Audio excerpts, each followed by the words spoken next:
Good afternoon, everyone, and welcome to the Quarles Brady Webinar 2016 Year in Review, Recent Midwest Legal Decisions Impacting Real Estate and Construction Law. My name is Dave Muth, and I'm the co-chair of the firm's Real Estate and Construction Litigation Group. I have significant experience working with lender workout claims, a number of real estate disputes, construction defect claims, and insurance coverage litigation.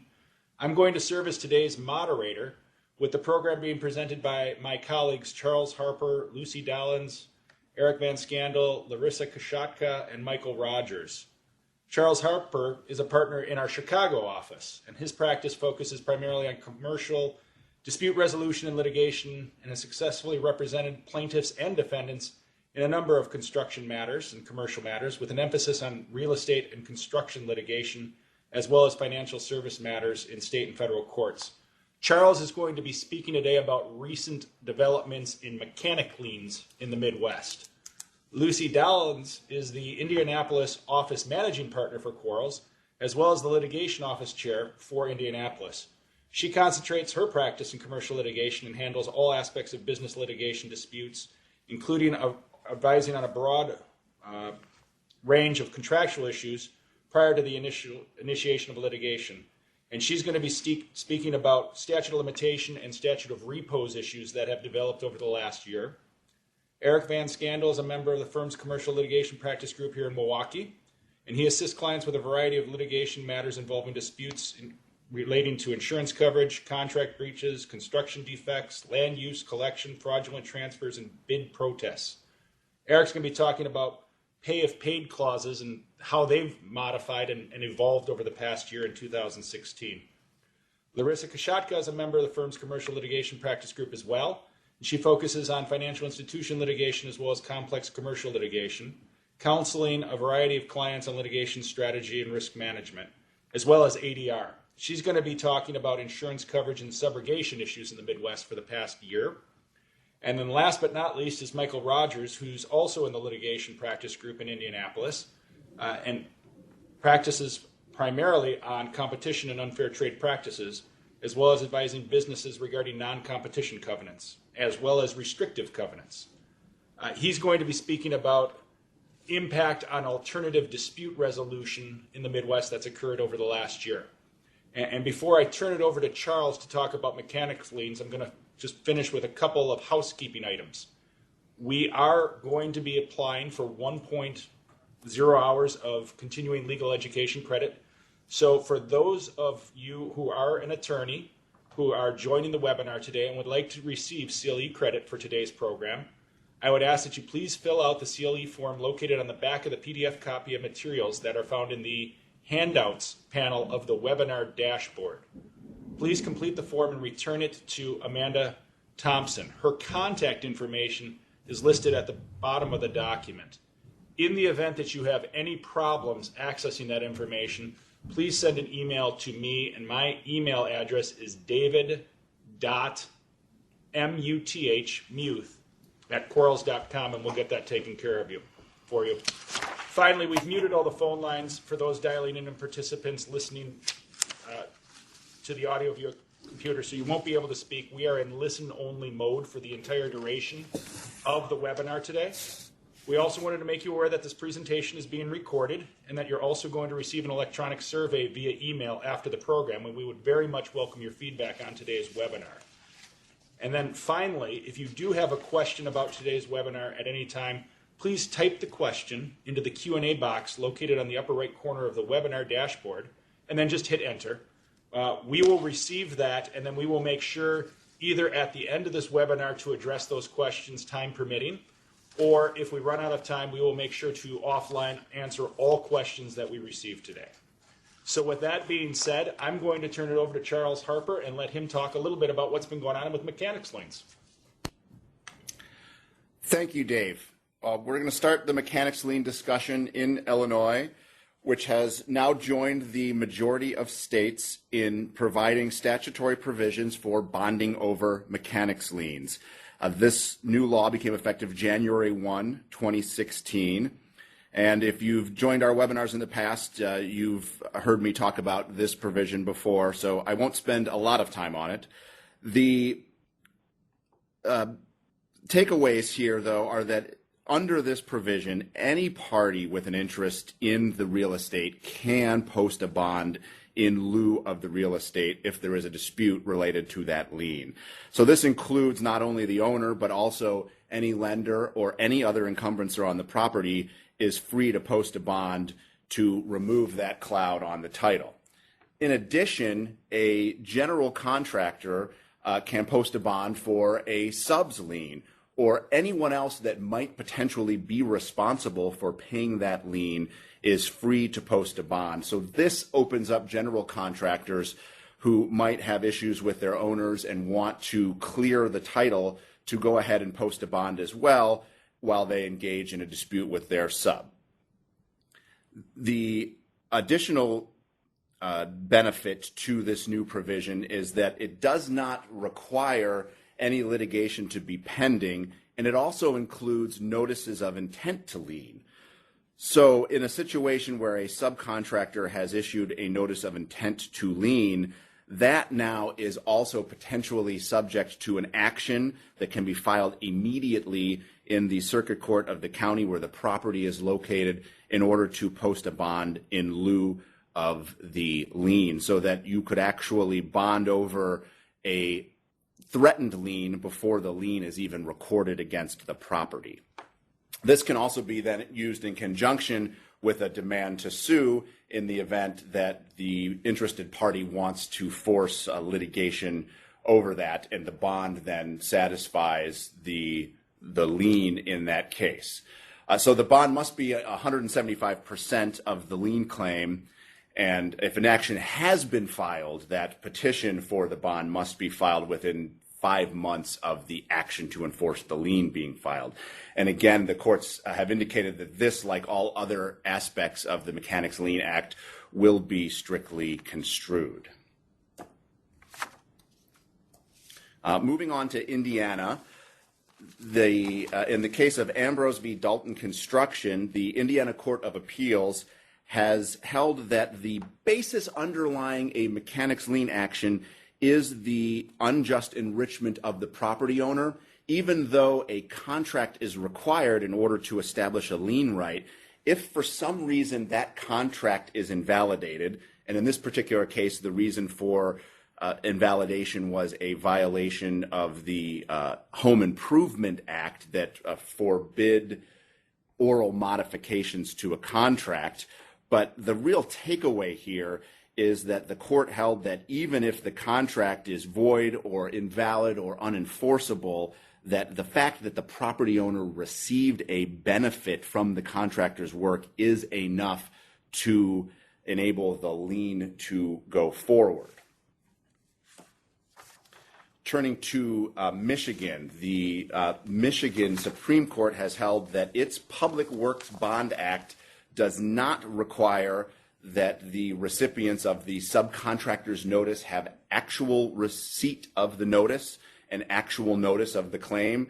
This is a situation with respect to construction on the Detroit Public Library where a subcontractor's notice was sent properly under the Public Works Bonding Act, but the general contractor claimed to have never actually received the notice. The Supreme Court held that actual notice was not required and that the mailing of a certified mail was sufficient, and that the contractor's certification that it had done so was sufficient notice to support that claim against the payment bond. Another takeaway that's not included in this slide is the Supreme Court also held that the fact that the subcontractor is not in privity with the sureties on the payment bond does not prevent that subcontractor from being able to receive interest and attorney's fees on the amount of its claim, and that those could also be considered to be part of the quote-unquote sum justly due the subcontractor, which is what the Public Payment Bond Act requires. In the private sector, the Michigan Supreme Court, the Michigan Court of Appeals in this instance, held that the a subcontractor can be entitled to a valid lien even though the end result ultimately is that the owner would have to pay more than the prime contract. This holding is a very good reminder for owners to obtain sworn statements and lien waivers before making any payments to any contractors or subcontractors on the job. This is a case in which the owner paid, this was a parking lot construction, and the owner had actually paid an initial deposit to the asphalt supplier, did not obtain a lien waiver from that asphalt supplier, and ultimately was responsible for that supplier's lien that resulted in the contract amount being greater than the overall original prime contract. Another interesting takeaway from this case is the court also upheld an award of attorney's fees in this case that was nearly double the amount that the asphalt supplier was entitled to under the contract. So just another important reminder that sworn statements and lien waivers where sworn statements are provided for in a state statute, they should be obtained, and then lien waivers from the subs listed on those statements should be obtained before owners make payment. The Michigan Supreme Court also affirmed an award of attorney's fees in the context of arbitration. This is a case that started as a lien foreclosure action, and the parties agreed to arbitrate. At the end of the arbitration, the net result, after considering counterclaims, was an award in favor of the contractor. The contractor accepted the payment of that award, but that award did not include attorney's fees. The contractor then returned to the state court and sought its attorney's fees, and originally the state court rejected that claim, finding that the contractor had accepted payment of the arbitration. The appellate court reversed, and the Supreme Court affirmed that reversal, finding that the contractor had done everything that it needed to do to enforce its lien claim, and that even though the ultimate determination of its rights was made in arbitration and not before the court, it was still entitled to recover its attorney's fees, and therefore the contractor was ultimately awarded its fees. Turning now to Minnesota, in a case that involves several layers of legal malpractice, and no need to go into the details there. I think we'll focus on the takeaways for construction law, but this ultimately was a suit against another law firm that brought an original malpractice claim, ultimately against the first law firm that represented the contractor in this case. So the but-for analysis still applies, and the question before the court was, would the contractor been able to have recovered but for the actions of its original law firm? And in this case, the question that the court was asked to determine was, could the contractor still bring a claim against undeveloped land, against the developer, and lien that the entirety of that undeveloped property without a pre-lien notice? The court held that indeed it could, finding that the exception for non-residential unoccupied land did apply. So even though in this case the development was to be a residential development, it was not in residential use at the time that the lien was, that the work was started and the lien attached to the property. So therefore the pre-lien notice was not required. Additionally, a blanket lien could be submitted and recorded against all of the parcels that ultimately constituted the development, because at the time that the blanket lien attached, all of the parcels were indeed owned by the developer. Subsequently, some of the parcels were sold to third parties, and the court held that the lien could still attach to those parcels that were transferred to third parties. However, the lien must be enforced as a blanket lien across all of the property that constitutes the entire development, or if it is going to be asserted against individual parcels, only for its pro rata share. And finally, turning to Missouri, there were two developments in Missouri, both involving lease, one in the public sector and one in the private.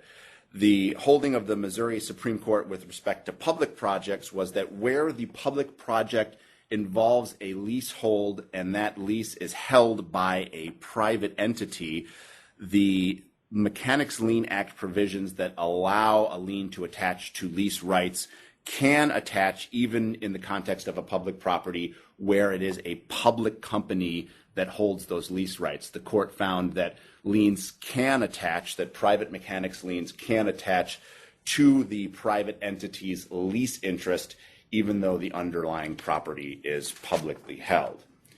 And finally, in the private context, the Missouri court held that a tenant is an agent of a landlord for purposes of the Mechanics Lien Act if the lease permits or requires the tenant to make those improvements. And this is consistent with other states in the Midwest that have addressed this issue.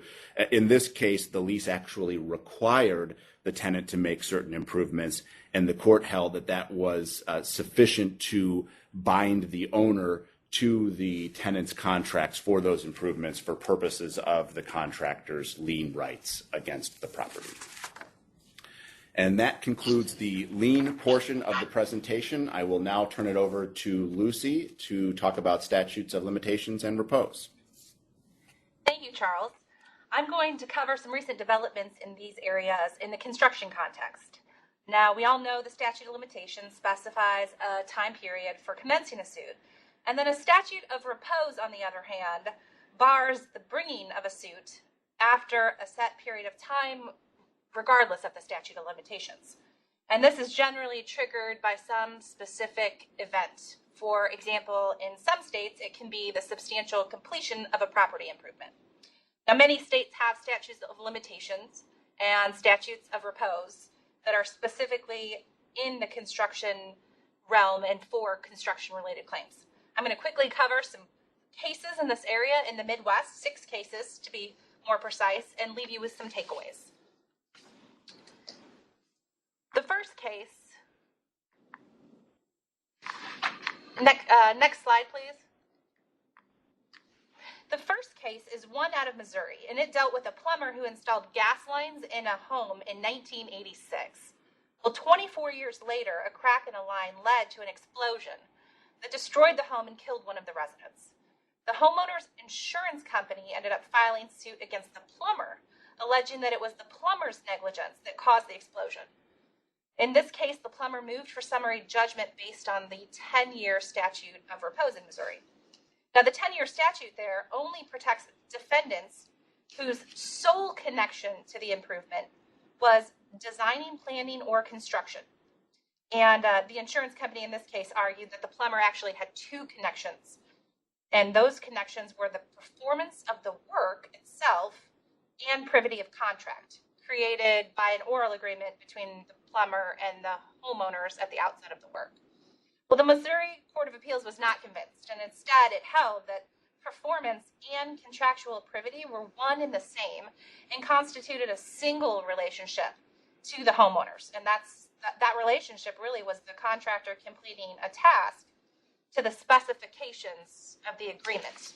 Now, by contrast, the court in that case talked about another case where a defendant was not protected by the statute of repose because it had several relationships to the same property.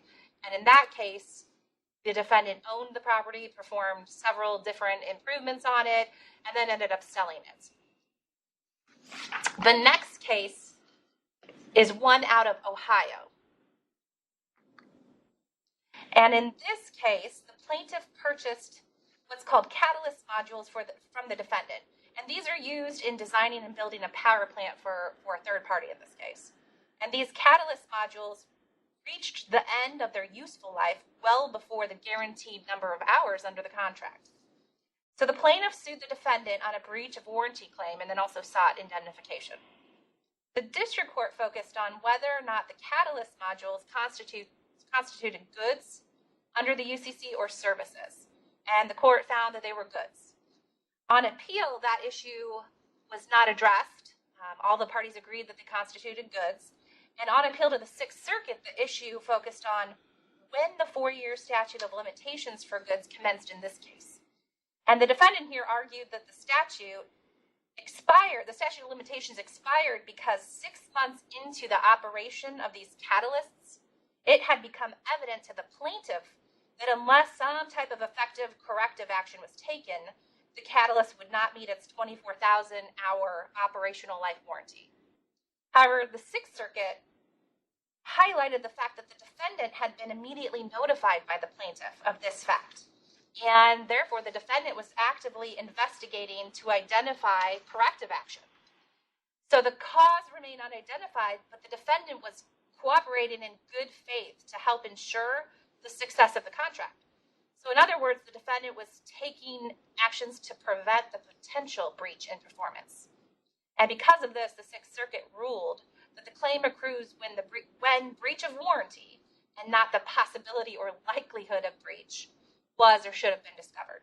And here that happened only when the defendant, after much investigation and testing, finally disclosed to the plaintiff that, and that was until 2008, that the test that the defendant ran gave notice of this catalyst failure. The next case is out of Iowa, and it involves the city of Des Moines, which hired a general contractor to build an aircraft maintenance facility. Travelers issued an insurance policy for the project, and in 2008, a windstorm caused severe damage to the facility. Travelers only paid some of the claims and rejected the others, and the subcontractor sued the general to recover the costs of work performed in repairing the property that had been damaged by the storm. The subcontractor and the general contractor then ended up settling in arbitration, and in 2015, the general brought suit against Travelers for a portion of that arbitration award. So the issue in this case is whether the insurance policy's 2-year statute of limitations provision should be measured from the date of the arbitration award, or alternatively from the date of the property damage or the windstorm.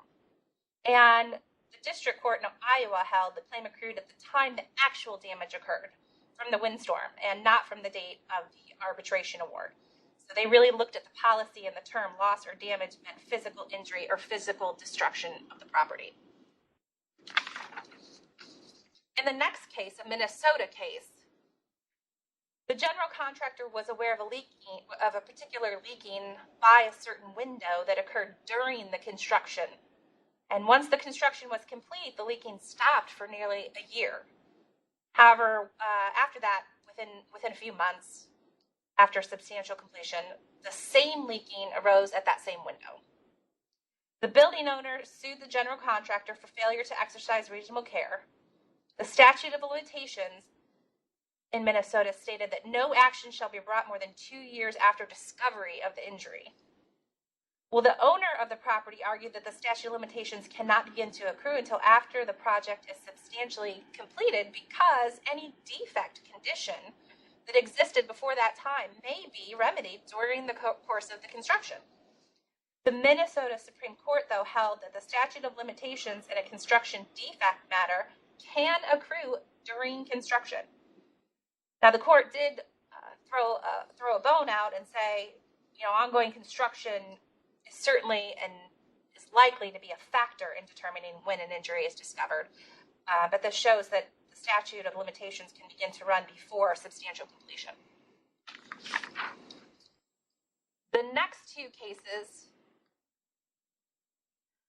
focus on exceptions to statutes of limitations in repose. And in the first one, an Illinois case, this case began with marketing materials on a condominium project in which the materials claimed that the condo would be constructed substantially in accordance with the plans and specifications. After the project was completed, certain units, though, began to experience some habitability issues, including some major water seepage defects. The condos were sold later in 1996, and the owners did not initially discover these defects until 2007. The owners at that time then hired some experts, a consultant and an engineer, and as a result of that inspection, the owners discovered for the first time that these water seepage issues were due to poor quality construction work. So the lawsuit was filed in 2011, which was nearly 15 years after the misrepresentations had been made in the marketing materials for the condos. But it was also only 4 years after the owners initially discovered the defect and that it was wrongfully caused by the construction work. In this case, the Illinois Supreme Court held that the plaintiff may bring its breach of warranty and misrepresentation claims because of the misrepresentation in the developer's marketing materials, which the court found made both the statute of limitations and the statute of repose inapplicable. In the next case, the outcome was very different. In this case out of Wisconsin, a laborer was injured during demolition when a fixture fell from a wall, and the fixture should have been screwed into the wood backing and not just the drywall. The laborer sued the contractor who performed the construction work, but he sued him more than 10 years after the accident. The circuit court dismissed the case and the Court of Appeals affirmed based on Wisconsin's statute of repose. The plaintiff argued that the misrepresentations in the contractor's proposal and invoice saying that the work will be completed properly made the statute of repose inapplicable. The Court of Appeals rejected that argument, noting that, if the misrepresentation exception to the statute of repose was interpreted to apply whenever a contractor affirms that its work was going to be completed properly, well, then a contractor would really never be afforded the protections of the statute of repose. So I wanted to leave you with a few takeaways. And the first takeaway is for claimants, and that's certainly to strictly comply with the discovery rule, and moreover, realize that your claim may accrue even if the construction is still ongoing. A takeaway for defendants in this context is to certainly delve into when the claimant actually discovered or became aware of the defect, including during construction, which may provide a defense to you. Another takeaway is that by tolling the statutes of limitations, significant misrepresentations can leave contractors vulnerable for far longer than they normally would be. So be aware that information that's put out in marketing materials or selling materials that ultimately gets distributed to the subcontractor, they can cause problems. And these cases highlight that general statements affirming work that the work that they're going to do will be done properly, that kind of statement is going to be less problematic than a specific promise or a specific representation in those marketing materials. So it's just important to carefully review those materials before they're sent out to customers. With that, I will turn it over to my colleague, Larissa Kashaka. Hi, thank you, Lucy. I will be addressing insurance coverage issues, and there have been some important developments in case law this past year, particularly interpreting standard provisions of the CGL insurance policies.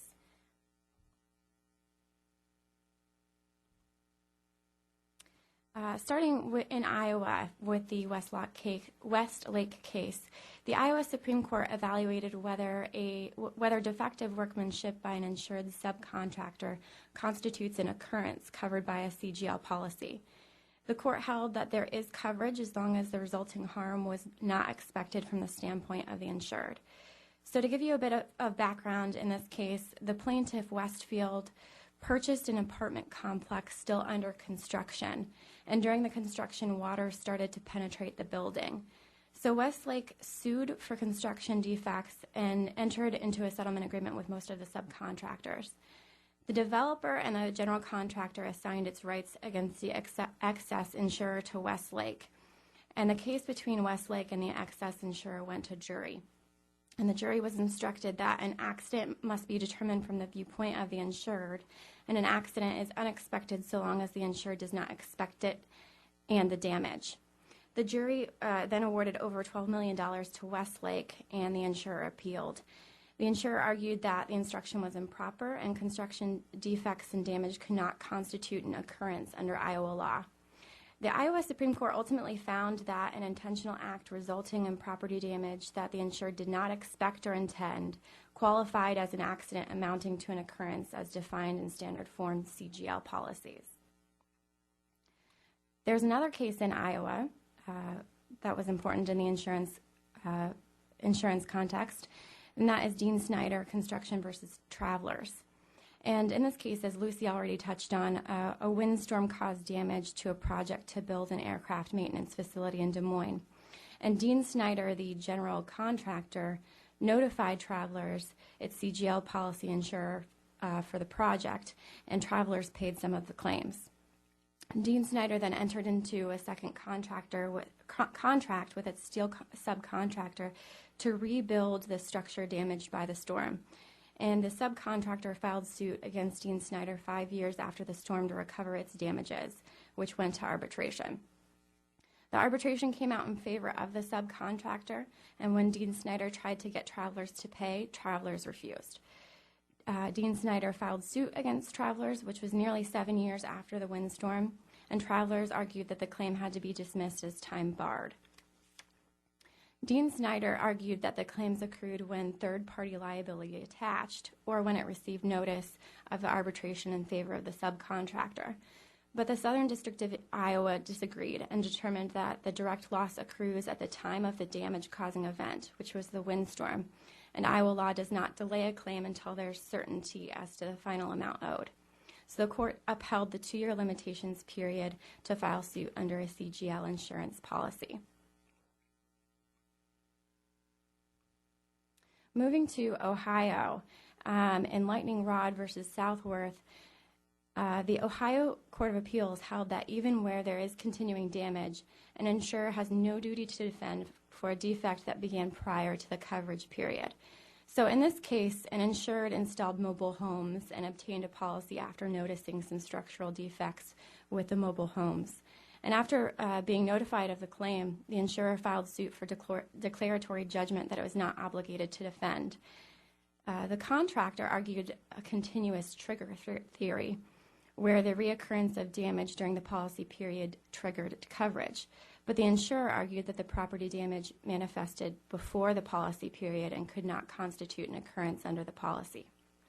The Court of Appeals ultimately sided with the insurer and determined there was no duty to defend because the damage first manifested prior to the policy period. Moving next to Wisconsin, in Fontana Builders versus Assurance, the Wisconsin Supreme Court finally decided a case that has been in the last few of our construction law update presentations. It went through the trial court stage, the appellate stage, and has now landed here in the Wisconsin Supreme Court. And it was determined that a homeowner's policy did not terminate the builder's risk policy because they insured different interests in the property. In this case, a home builder purchased a builder's risk insurance policy, which provided that coverage would terminate, quote, when permanent property insurance applies. Before the construction was completed, a family moved into the house, which was still titled to the builder, and the family purchased homeowners coverage, and a week later, a fire destroyed the home. After multiple appeals, the court determined that the builder had a reasonable expectation that the coverage would persist under the builder's risk policy while construction continued, and the home builder remained the owner of the property. So the court found coverage under the builder's risk policy for the damage to the home. In the next case in Wisconsin, this is Waterwell versus Consolidated Insurance. The plaintiff alleged that Waterwell was negligent in the installation of a well pump and breached its contractual obligations. The insurer denied tender, claiming no duty to defend based on your work and your product exclusions. And Waterwell brought a coverage suit and sought admission of extrinsic evidence because the underlying complaint was not complete and it was ambiguous. The Wisconsin Supreme Court denied admission of extrinsic evidence pursuant to the Four Corners Rule, which restricts coverage to the determination of the complaint.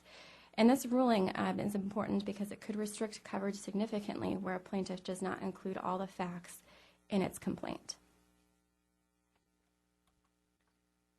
Last case I have here in Wisconsin is Smith v. Anderson, and this is an unpublished case. I'm not going to spend too much time on the facts of it, but it does. The Wisconsin Supreme Court did accept review of the case, so it may reveal some issues that will be addressed next year. The Wisconsin Supreme Court identified 3 issues it plans to address. First, whether an insurance company has a duty to defend where the complaint against a third-party plaintiff is for misrepresentation. Second, whether a party can introduce information not stated in the pleadings to show that there could be claims requiring the insurer to provide a defense. And third, whether a party denied a defense by his insurance company can later reassert a right to a defense if later developments show he is entitled to that defense. So that provides a little bit of a roadmap for where Wisconsin Supreme Court is heading in the next year. The last case I want to address is in the Seventh Circuit, and that's Gillen versus BMO Harris Bank. And the Seventh Circuit in this case found that a secured creditor would not trump the claim of a general contractor in a construction defect insurance case. So in this case, a subcontractor failed to perform on a subcontract, and the general contractor was awarded $1.8 million in arbitration. BMO Harris Bank held a security interest in almost all the subcontractor's assets and filed a claim to the $1.8 million award. In interpreting the Wisconsin statute that's listed here, the Seventh Circuit determined that the general contractor's claim to the arbitration award was superior to the bank's claim, and it found the general contractor was entitled to the $1.8 million award. And this case can be important in determining which party is entitled to insurance proceeds where secured creditors are involved. That does it for the insurance policy portion. I'm going to send it over to Eric. Thank you, Larissa. And I'll be talking about pay if paid clauses. And moving past my picture, though, I'll get into the cases in just a moment, but I thought it would be helpful since we haven't really talked about pay if paid clauses in these webinars previously, just give a little background on what they are. And generally speaking, it's an attempt by a general contractor to set up a condition precedent to payment effectively to a subcontractor. There are other times when a pay if paid may be used, but that's usually the typical way that we see it happening. And pay if paids are really distinguished from another term called pay when paid. And even though those phrases can be used interchangeably, and frankly are in one of the cases that we will be discussing today, generally speaking, pay if paid clauses is a risk-shifting condition precedent that requires the risk of payment from the owner to be borne solely by the subcontractor, even though they have no privity of contract with the owner. Whereas a pay when paid clause is really time-shifting and is still an unconditional promise by the general contractor to pay the subcontractor, though they can put reasonable limitations on when they're going to make that payment. And many times it's 10 days after they get payment from the owner or something of that nature. But generally speaking, it's not precluding or shifting the risk of payment to the subcontractor. Now, we have 3 cases this year, 3 states that have updates and have addressed these issues, and that's Illinois, Michigan, and Missouri. I did, though, want to talk quickly about the other Midwestern states just so that we round this out and know where the other states stand. And generally speaking, all the states in the Midwest do in some way, shape, or form permit pay if paid clauses, with the exception of Wisconsin. Wisconsin actually has an express statute that voids any pay if paid provision and does permit pay when paid, but there is some unpublished decisions that state that there might be valid defenses to pay when paid provisions even. And just strictly speaking, Wisconsin will not permit the enforcement of a pay if paid. Switching back to the states that do accept it, Ohio in the past, back in 2014, dealt with this issue, approved pay if paid provisions, but their case, much like all the other cases we are going to be talking about, raises an interesting and important point, and that is we're talking about the contractual rights here as to when or if the subcontractor is entitled to payment from the general contractor. But in none of the states that we're dealing with in the Midwest does this remove the mechanic's lien right for the subcontractor. That is, they may not have a contractual right to get paid by the general contractor, but they still have the right to go and lien the property of the owner who effectively hasn't made the payment in the first place. So while it does restrict a subcontractor, it really actually provides more benefit to the general contractor than it really takes away from the subcontractor, even though lien rights don't always ensure or guarantee payment. Indiana also permits these condition precedent pay if paid clauses, but again, it does not foreclose the right to impose a lien on the property. Minnesota permits it with only extremely express language, but lien rights again remain intact. Iowa really hasn't directly addressed this issue as of yet, but there is some rumblings that they likely would permit, again, express condition precedent interpretations, or language in contracts. And again, Wisconsin does not permit it. Really, they're not traditionally favored by any state, by the majority of states, frankly. And courts do not like to construe stipulations for condition precedents that result in forfeiture of funds. So as a result, courts will strictly interpret the language that they're looking at, with really kind of one exception, and that might be Michigan. But moving on to Illinois, we have a past precedent case of A.A. Cont'd, and in that case, the provision that we were talking about really said that the payment to the subcontractor will be made if payment of invoice material has been received by the contractor and under its general contract, and if payment for such labor has been received by the contractor under its general contract. Back in 1985, the Illinois Court of Appeals said this is actually a valid pay if paid condition precedent to payment. Now, oddly speaking, the language in Beal Bank Nevada case is almost identical to the Cont'd language.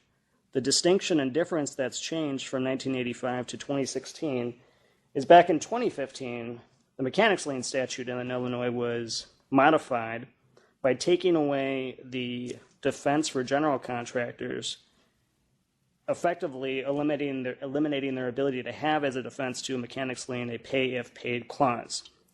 That is, the statute changed, the language that contractors were using didn't, and the courts interpreted the new statute, applied it to the old language, and changed the reasoning and changed the outcome. As a result, you really have to have plain and unambiguous statements in Illinois now to be able to overcome really the presumption that you have no condition precedent to payment. In Michigan, the case law thus far has been pretty favorable as it relates to applying pay if paid provisions. The tough part here is almost all the cases end up finding a valid and enforceable pay if paid provision, but the provisions have been pretty good.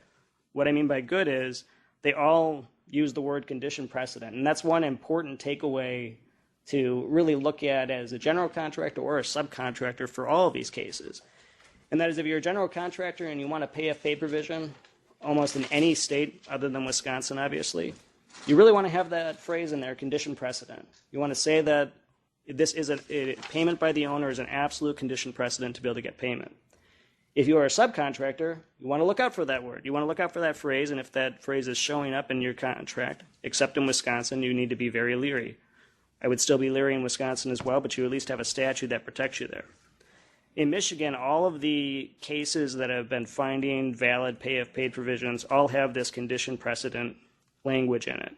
In the 2016 case, in the Davis Specialty Contracting v. Turner, the language says it shall be an express condition precedent to any obligation on the part of the general contractor to make payment of any such cost, reimbursement, compensation, or damages of the subcontractor. But first, they have to be paid by the owner. In Missouri, we again have the issue of pay if paid condition. The language that we're dealing with again says unless and until contractor receives payment from owner. In prior cases, the provisions were deemed to be ambiguous and therefore construed against the general contractor, and that's because it wasn't on its face that necessarily that the provisions of the subcontract were going to not be a pay if paid provision, but instead it's the actions of the parties. And the important takeaway between the Zanner case and the prior MECO Systems case is that you may have the best language in the world saying pay if paid condition and making it a condition precedent, but your actions might be contrary to the language. And what happened in the MECO case, which I know is not recent law, but in the MECO case, the general contractor, when they would submit their pay application to the owner, would sign a certification saying that all the subcontractors have been paid in full. And even though they have this express language in their subcontract that says that they have no obligation to pay their subcontractor until they've been paid by the owner, their actions to the owner contradicted that statement. And therefore, the court took that information and construed the language to be ambiguous, frankly, in the subcontract, and construed the entire provision against the general contractor. So the important takeaway from that case, and also the more recent case, is it's not just the language in the subcontract, but it's the actions of the parties relating to that subcontract as well. So really, again, the takeaway for all of these issues, and I should have made the comment that, again, in the 3 states we just talked about, regardless of whether a pay if paid provision is applicable or not, you still have mechanics lien rights for subcontractors that are going to be enforceable for the subcontractor. But universally, other than Wisconsin, if you have any hope of having a pay if paid clause found valid, you really have to have that phrase, condition precedent. Absent that, you're likely to be subject to attack. And then the flip side, if you are a subcontractor and you want to be able to attack these provisions, unless you've got that phrase condition precedent, it's always an open door as to be able to be fighting the pay if paid provision. With that, I want to turn over to Michael, talking about ADR provisions. Good afternoon, everyone. This is Mike Rogers from the Indianapolis office. I'm going to be talking about alternative dispute resolution, which in the construction context typically means arbitration clauses and pre-dispute resolution requirements in contracts. As most of you probably already know, at this point it's pretty well established that if your contract contains an arbitration clause, a court is likely going to enforce that clause. There's not a lot of litigation left anymore on the enforceability of arbitration clauses, at least in the construction context. So this year's cases are not so much focused on enforcement, but rather on the interplay between ADR and other legal concepts. For some reason this year we're really heavy on Michigan and Ohio cases in this topic. That's actually all but one of the cases I'll be talking about is either Michigan or Ohio, and then one Indiana case. But I think each decision kind of discusses some fundamental principles that apply in how you look at these clauses and how you look at litigation and arbitration strategy, regardless of where you're located. I'm going to skip over this one. This is the insurance case that Larissa and Lucy both talked about, discussing the fact that you can't wait for an arbitration to run its course until you go after the insurance company if they deny your claim. I think they both talked about that enough. The big takeaway there is if the insurance company denies your claim, don't sit on it. Unfortunately, that leaves you in the position of sometimes having to litigate a coverage dispute while also arbitrating. But at the end of the day, if the insurance company is the only one that can pay, you don't want to sit on that and wait till the arbitration only to lose your insurance rights. So the next case I want to talk about in more detail is an Ohio Court of Appeals case called IPS Electric versus University of Toledo. This is another one that really discusses it's not arbitration as much as the contractual pre-suit dispute resolution contracts. In that case, the Ohio Court of Appeals was confronted with a dispute resolution clause that required the parties to follow certain procedures before they could file a lawsuit. One of those was to give written notice of any breach within 10 days of the occurrence giving rise to the breach. And then you had to follow that up with certain 30-day requirements to provide certain documentation, then also to provide the certified claim notice. Like in most construction cases, it was hard to pinpoint, this is the exact date something happened. It was something where the issues kind of came up throughout the project, delayed completion, lots of letter writing back and forth. At the end, once the contract or the construction was complete, the contractor ended up claiming damages for the delay. Throughout the life of this dispute, the contractor sent several letters regarding the problems, but none of those letters were sent within the 10-day window of when this first happened, and the certified claim was not sent until nearly 5 months after the first letter, so certainly not within that 30-day window. The contractor ultimately didn't file suit until after the project was complete, several months after it sent that certified claim. The owner acknowledged, and it seemed that in the opinion that the owner had acknowledged that it didn't strictly comply with these dispute resolution requirements and the 10 and 30-day requirements, but it argued it shouldn't be held to those requirements because it couldn't possibly know the extent of the claim, particularly being a delay claim, until the project was complete. The court rejected that argument and held at one point, quote, "It cannot decide cases of contractual interpretation on the basis of what is just or equitable." I read that as the court basically saying, these 10 and 30-day requirements probably don't make much sense in this situation, but the parties agreed to it, so the court's job is to enforce it, not to decide for the parties whether it seems fair. One takeaway from this, and the normal takeaway in these types of cases, is the importance of acting promptly to put the other party on notice when you think they're in breach. And I think that still is an important consideration and best practice. But we all also know that these construction disputes often build and kind of come to a head over time, and it's not always easy to pinpoint the exact date of a breach. And there are also all sorts of practical reasons that you don't necessarily want to fire off the nasty-gram letter accusing the other party of breach every time something goes wrong just to preserve your contractual rights. So I think, to me, the bigger takeaway than trying to comply with these the notice provisions is to, when you're negotiating your contracts, to be sure to take a close look at the notice provisions. Sometimes that's something that I think people gloss over as kind of a boilerplate provision. But when you're looking at what happened in this case with this, demanding 10-day and 30-day requirements and the court strictly enforcing them, I think people need to think about when they're negotiating the contracts whether the notice provisions and the dispute resolution procedures really are workable in their context, in the context they'll be working in, and if they're not, consider revising those to either give yourselves longer times, consider tying them to substantial completion or something where you'll actually know what when the claims are fully where you fully consider your claims, or at least give yourself some potential doubt. The next case I want to talk about briefly, because Charles Harper touched on this one in the Lien section.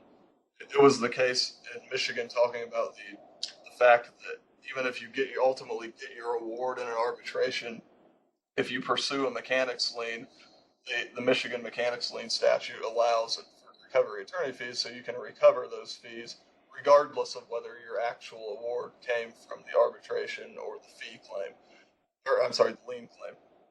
So I just wanted to reiterate on that one.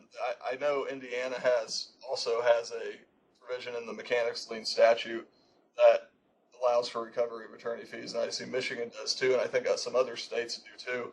And I think oftentimes when you have an arbitration clause in your contract, you're apt to just file your demand for arbitration and pursue your claims that way, and not necessarily think about other avenues for relief, such as the mechanics lien.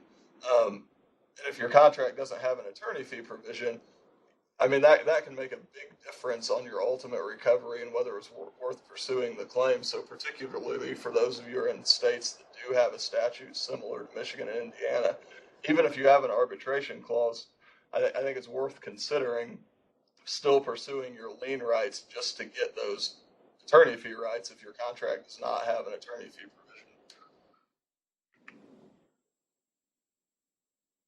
The next case is also a Michigan case from federal court talking about collateral estoppel and res judicata. And it's one of those, and when you hear the facts, I think the outcome seems kind of obvious, but it's still a somewhat new holding, I think, at least in Michigan. It was a situation where a contractor pursued breach of contract claims in the arbitration, and then lost and decided they didn't like that result, so decided to file a lawsuit to pursue tort claims on the same underlying facts and issues of the arbitration. Obviously, I mean, the litigators in particular know that you would never get away with that in litigation. You can't file a second lawsuit pursuing the exact same facts just under different theories because you lost the first time. You have to include all that in your initial lawsuit. The contractor here argued that shouldn't apply to an arbitration, that they should be able to pursue those claims because res judicata, et cetera, collateral estoppel only apply to prior litigation. The court rejected that argument and said, basically applied the exact same logic, saying that they shouldn't get a second bite at the apple to pursue these tort claims having already lost in arbitration. So here, I think the takeaway is, if you think you have valid tort claims, they need to be pursued at the same time as the contract claim, whether that means filing a lawsuit with all of it, knowing that the contract claims will likely get kicked to arbitration, or just filing everything in arbitration. I think this is likely, I mean, I haven't done the research, but I suspect this is likely the result you would get from most courts, that courts are just not apt to give you a second bite at the apple, and I think that's what we see here in this Michigan case.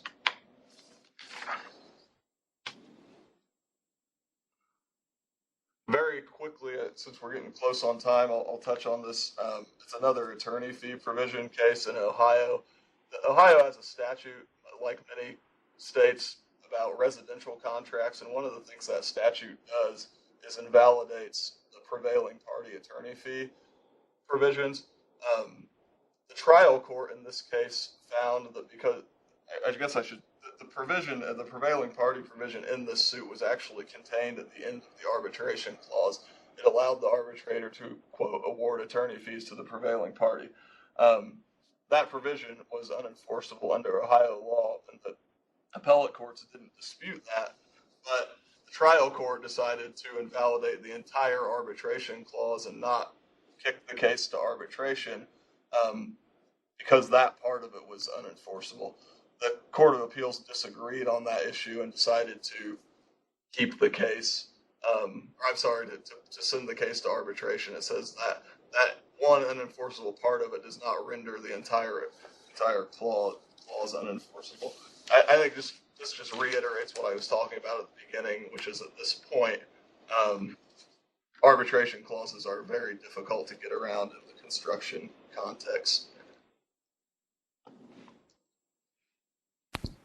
Thanks, Mike. Yep, turn it back to you, Dave. Thank you. We've got 3 minutes left, and I want to be respectful of everybody's time. We are going to conclude at 1 o'clock. We will respond to all questions received offline rather than take them right now. But I just wanted to summarize a couple of the key takeaways from purposes of today's presentation.